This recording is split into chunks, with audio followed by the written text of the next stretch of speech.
Howdy, my name is Greg Aitchison, and provided here is a bit of a combination of my upbringing, testimony, and pivotal life events that have shaped me into who I am today. In short, it's my story. I've shared something like this with my students for a number of years and have found it to be really beneficial, both for me and for them.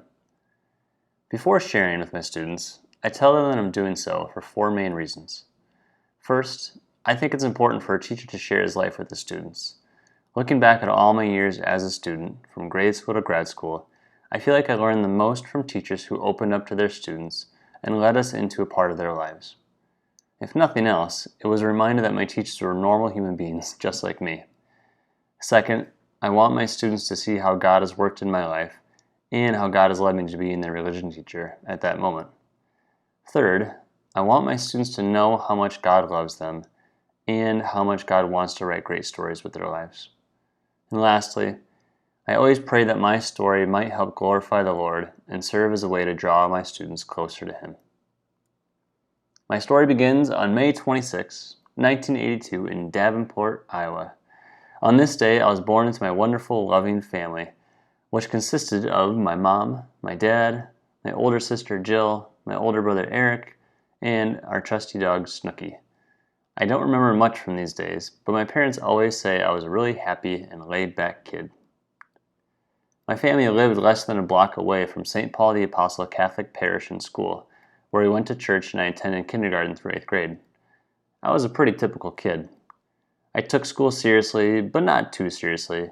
Loved playing and watching sports, and even though I came from a Catholic family, went to Catholic school, and had mostly Catholic friends, I didn't really have a personal relationship with Jesus at this point in my life. After 9 years at St. Paul's, I headed off to the local Catholic high school named Assumption. At Assumption, I played football my freshman year, tennis my sophomore through senior years, and went out for hockey and cross country my senior year as well.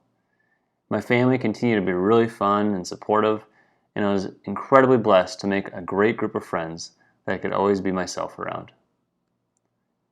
During my freshman year of high school, a friend's older brother dragged me along to a group called Fellowship of Christian Athletes, otherwise known as FCA. At the time, I could care less about FCA's faith component, but the free food, cute girls, and emphasis on sports kept me coming back to the weekly meetings.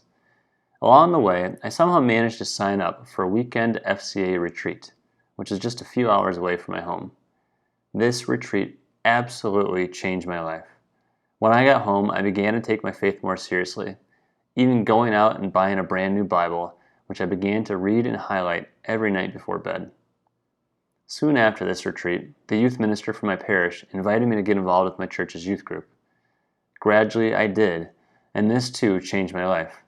Besides experiencing some really powerful retreats, getting involved with service projects, and attending meetings, this youth group brought together an extremely tight group of fun and faith-filled friends that would help me stay close to God throughout my time in high school. For the first time in my life, I felt like my heart was full of the love of Jesus. After high school, I followed in my brother's footsteps and headed off to Iowa State University. When my brother went to ISU, he lived in a fraternity right on campus.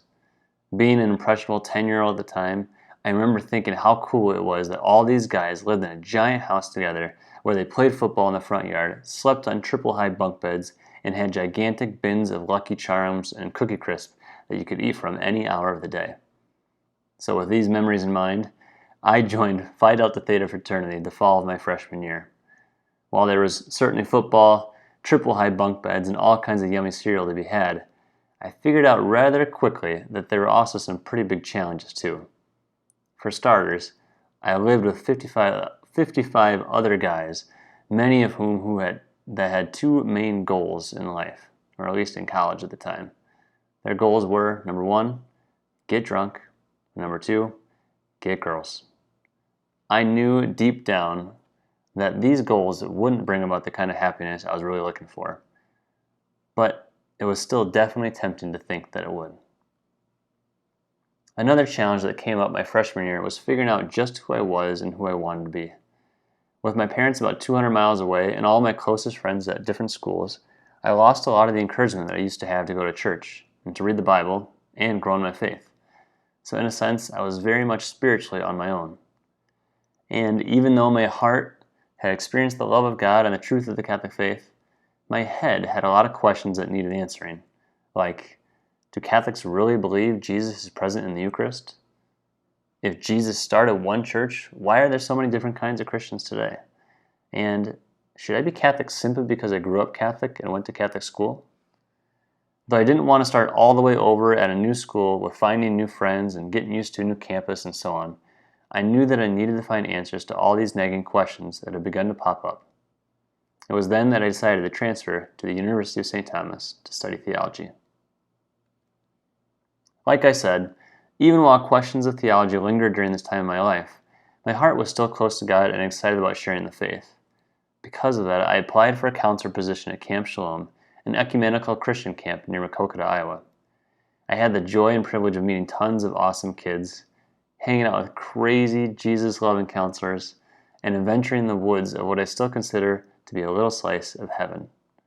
A few of my favorite memories from Camp Shalom are staying up late and watching shooting stars from on top of the roof, having mud fights in the bottom of a really deep cave, creating a 60-person whirlpool at the local public pool that got crazy out of control, sleeping in a leaky tent for my entire last summer at camp, and eating barbarian-style meals, which involved no forks, no spoons, no knives, and no hands, just faces. During my junior year, my life got a bit rocky. While I had found some great friends and was involved in a number of Christian groups on campus, I continued to seek out answers to a number of intellectual struggles that I had with Catholicism, such as, is Jesus really who he said he was? Does God even exist? If Christians follow Jesus, why don't more Christians act like him? Even though I knew it would break my parents' hearts, I stopped receiving Holy Communion and eventually left the Catholic Church altogether. I began checking out all kinds of different Protestant churches around the area. One weekend I would attend a small Lutheran church, the next weekend I would attend a non-denominational megachurch, and on it went. After a while church hopping and not finding satisfying answers to my intellectual questions, I dug a bit deeper and began asking bigger questions of the heart, such as, what is the purpose and meaning of life? What will ultimately make me happy? The lack of initial answers left my heart aching and broken. I backed away from Christianity and began considering myself an agnostic. I didn't want to believe God existed because most everyone I knew believed God existed. I didn't want to believe Jesus was the way, the truth, and life because a lot of my friends did. And I didn't want to be Catholic simply because I grew up Catholic and went to Catholic schools. I had to figure things out the right way, follow the evidence, and believe the truth that I found regardless of how popular or unpopular it was. In Matthew 7:7, Jesus says, "Seek and you shall find." After about a year of questioning, doubting, and struggling with all the confusion I had swirling in my head and heart, I began to stumble upon some solid answers. The first big breakthrough came when I was on a 3-week mission trip in Honduras. I came across a book on a bookshelf randomly situated there, the book called Born Fundamentalist, Born Again Catholic. Reading this book while I was there shattered all kinds of misperceptions that I had about Catholicism. From here, I got in touch with the writings and audio talks of Catholic philosopher Peter Kraft, who opened up my eyes to proofs for God's existence and all kinds of other Catholic treasure. In addition to Kraft, I began to dip into the writings of Augustine, Aquinas, Chesterton, and Lewis, to name a few. Every one of them provided missing pieces to the puzzle. During my senior year, a friend invited me to join her and some friends for a pilgrimage to Rome and Assisi. The entire experience, including going to Mass with St. John Paul the Great, was absolutely the icing on the Catholic cake. My head and my heart had discovered Jesus again, and I promptly came home with joy in my face to the Catholic Church. Around this same time, I was dating the girl of my dreams, Katie Kate. She was smart, she was fun, she was beautiful, and most importantly, she led me closer to God. I realized pretty quickly that she was the one I wanted to marry, but something happened. After becoming Catholic again, I began opening up my heart to wherever God was calling me to in life. Even though I was dating a girl I was hoping to marry someday, I felt God challenging me to consider the priesthood. I pushed back at God and tried to avoid the idea of me being a priest because I would have to give up Kate to do so. but eventually opened my heart to the idea and told God that I would do anything for him, even break up with Kate if he so desired. So after much prayer, a lot of heartache, and more than a few tears, I knew what had to be done. On a snowy January day in Brainerd, Minnesota, Kate and I headed out for a walk in the woods. My stomach was in knots and my heart was torn to pieces, but eventually I stopped us, and with tears in my eyes, said, "Katie Kate, I love you. Because I love you, I have to go to seminary." Which sounds kind of like the craziest thing in the world. But I followed up with just saying, "Kate, I need to figure out if God wants me to be a priest or not. And I can't do it together in a relationship right now. I need to go in 100% and figure this out." So Kate responded, now also with tears in her eyes. And she said, "I understand, Greg. I want a guy who loves God more than me anyway." This was not the answer I was looking for. I was secretly hoping that Kate would tell me I was an idiot and talk some sense into me about how we should just go get married as soon as possible. But instead, she showed me her faithfulness to God above everything else. We stayed close friends throughout the rest of the school year and into the summer, trusting that God's plan was the best plan. In that August, we got together one more time before I was set to head off to seminary. We met at a local park and under a giant oak tree, turned our hearts to Mary like we had done so many times before. We cried our way through a rosary, asking God for the strength to do His will above everything else. When our prayers were done, we said goodbye and cut off all communication with one another. In the fall of 2004, I made my way to Mundelein Seminary, located about 45 minutes north of Chicago. In addition to praying and studying a lot of theology and philosophy, I enjoyed some great fellowship and fun with about 200 or so other guys who were considering the priesthood. Besides the many spiritual and intellectual blessings I encountered, one of the highlights of the year was playing on the championship team of our seminarian basketball tournament. During my year of discernment, my heart never truly found peace with the idea of becoming a priest.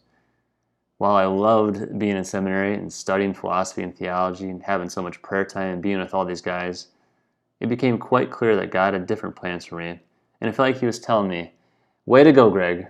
You passed the test. I asked you to give up the most important thing in your life, Kate, and you willingly did it out of love for me.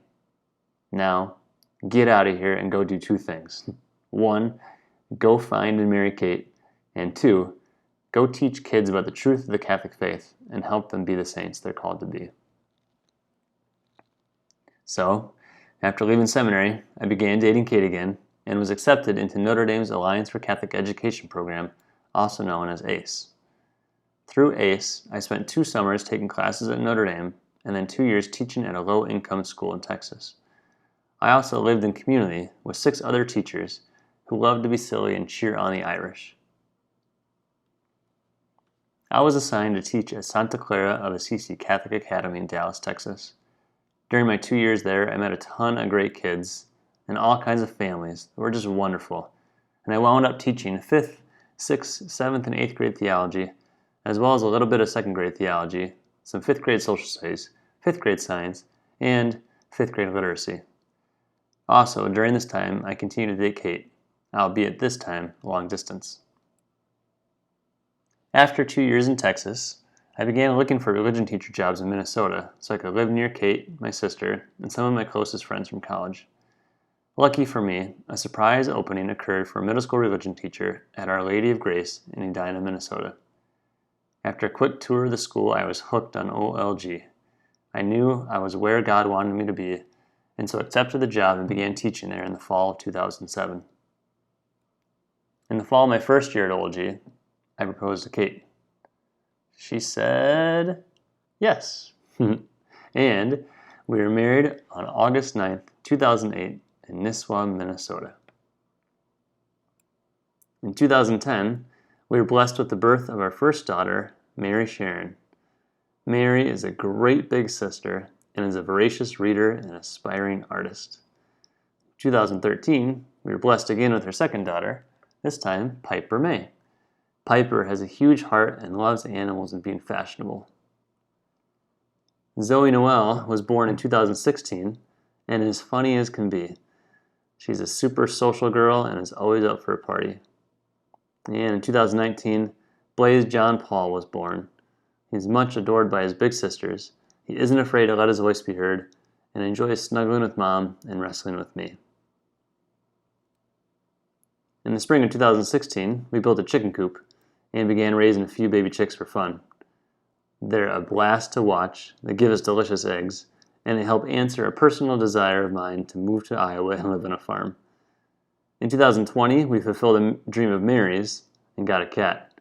We picked up Timber when he was just 8 weeks old and have enjoyed his snuggles and crazy personality ever since. After 14 years of teaching in the classroom and now juggling life as a family of 6, my wife encouraged me to think about staying home for a year or two to help with our 2 youngest children. Not only did Kate see the burnout written all over me, but she also knew that this might give me a chance to reach even more students with the gospel via my work with CatholicReligionTeacher.com. And so, in 2019, I stepped away from the classroom to stay home with Zoe and Blaze and begin giving more time and energy to work on Catholic Religion Teacher. I have about 1,000,001 hopes and dreams for this Catholic Religion Teacher project, but for the moment, I'm just trying to do my best with the time God gives me. If you're currently watching this, please know my prayers for you. And if you would, please say a prayer or two for my family and for all religion teachers and their students around the world. Thanks for watching, and may God bless you.